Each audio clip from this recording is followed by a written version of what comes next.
If you and your wife lives in the same house, but you've been sleeping in separate parts of the house for over a year, is that even your wife or your housemate? Let's have a look at this video. Even true. Hey, babe. I was wondering if maybe I could sleep in the same room as you now. It's been like a little over a year, and A year? I just feel like I've grown so much and done everything you told me to do, and I want to sleep in the same room as you. You're my wife. Who is that? Whoa. By what they're saying, they haven't slept together in the same room for over a year. And by the sound of it, he's in some sort of a timeout because he done something naughty, I suppose. And this girl is taking it upon herself to create rules and boundaries and set boundaries, which is good, but only to a certain degree. And you also have to know the character of who's setting their boundaries. Is it someone who's controlling and someone who is as a dictator, someone that doesn't really care much about you, but they just want to impose their power and authority over you, or someone who genuinely cares for you to get better? It's a difference between a concentration camp and a rehabilitation center. By the way, she's on the phone to someone. So when he came in through the room, she was speaking to someone on the phone. And it don't sound like one of our girls. Who's on the phone? No, I just feel like we're still healing for sure. Oh. Okay, well, who's on the phone? What? No, it's the TV. Alright. Yo, that's crazy. She just said, I still feel like we're still healing, with a complete disinterested look and unapologetic and an apathetic look in her face. She just doesn't care whatsoever. You can tell. Look at the eyes. The eyes never lies, Chico. You see this in narcissistic people all the time. They always manipulate and change the situation against you. They gaslight you.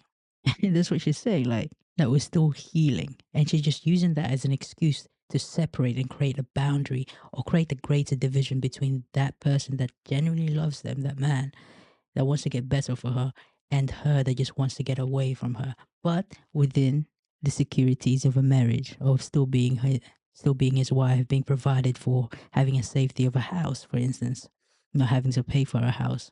Hey, is it the girl's fault? No, not really, because the man is allowing her to do so. So you can't really put the blame on the girl or the woman for that instance, or the wife for that instance. It's really the man's fault for allowing that in the first place, for not setting the boundaries and not seeing his worth. You can't blame thieves if you put your valuables out for everyone to see and you don't protect that. You can't blame that. They're only going to be doing what they're supposed to do. Manipulative and narcissistic people will always do this to people that are there to be manipulated. So don't be a fool and have some sort of self-worth. Don't let anybody disrespect you and manipulate your worth. In the comments, someone was like, charge her rent. That's not your wife. That's a roommate. You get mentally cheated on every night. That's true. Mentally is the least of his worries, if not physically. Most likely, all right? Most likely this girl has been going out there on dates and sleeping with other men. Unfortunately, that's just the way it is, and that's just the nature of liars. They lie. Or lie. Yeah, it's just sad though, because these things hurt. These things hurt and destroy people, whether that be a man or a woman. It's not a gender thing, it's just a hurt thing.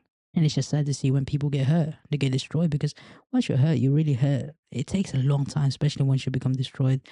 It takes a long time for you to recover. And it's sad, really.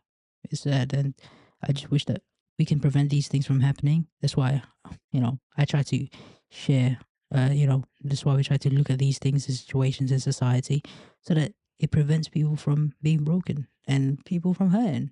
We don't want to hurt society. We don't want a broken society. That's where most of our problems as a society and as a culture comes from. When we accept these things and don't set boundaries from the good life to the bad life. Cheating is definitely not a good life. If you think otherwise, then I suggest you to experience it for yourself, and you'll see how terrible it truly is. So, Let's continue with you this. just want me to sleep downstairs still? Yeah, Okay.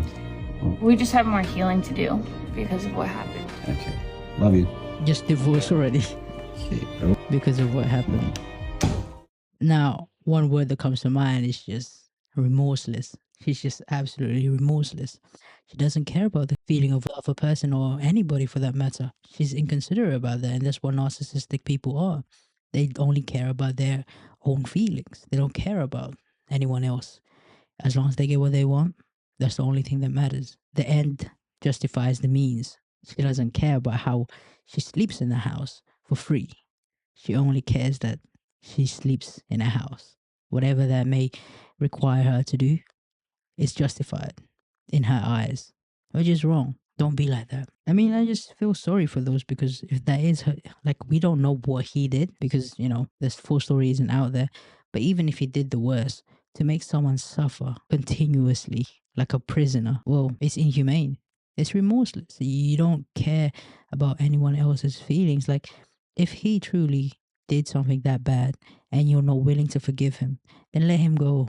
Don't make him suffer. Don't make that person stay for the ride and punish them every single bit of it. They're human at the end of the day. They don't deserve that. And if you're not courageous enough to forgive someone, if they are trying to become better versions of themselves and trying to repent for whatever iniquities or whatever wrongs they have done, if they've wronged you and they're trying to say it right, don't string them along and punish them and keep on punishing them, because that's not retribution, that's revenge. You just want to have revenge from that person for doing you wrong. You want to do them wrong, and for this time, actually for longer, for something that is worse, to get your get back, so to speak. And that's just not right, because you live in a state of just toxicity and just pure hatred for each other. Someone, your husband and your wife, is supposed to be the person that you love the most in this world. And the person you love the most in this world, you're wanting to punish the most? But it just doesn't make sense. And if that's the type of love you have, just punishment, not even for a form that is in a corrective manner, but just from pure vengeance and revenge, just vitriolic punishment, it doesn't end well.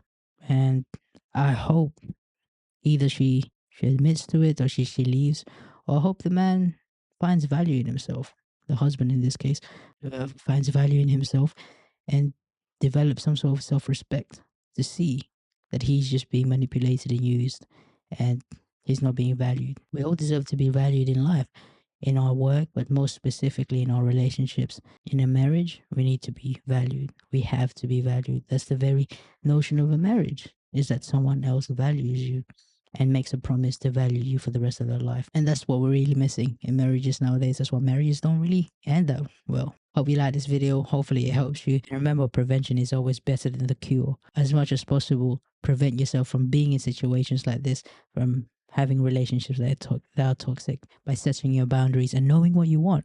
By knowing yourself, you know what you want from a relationship, and the right person becomes easier to find.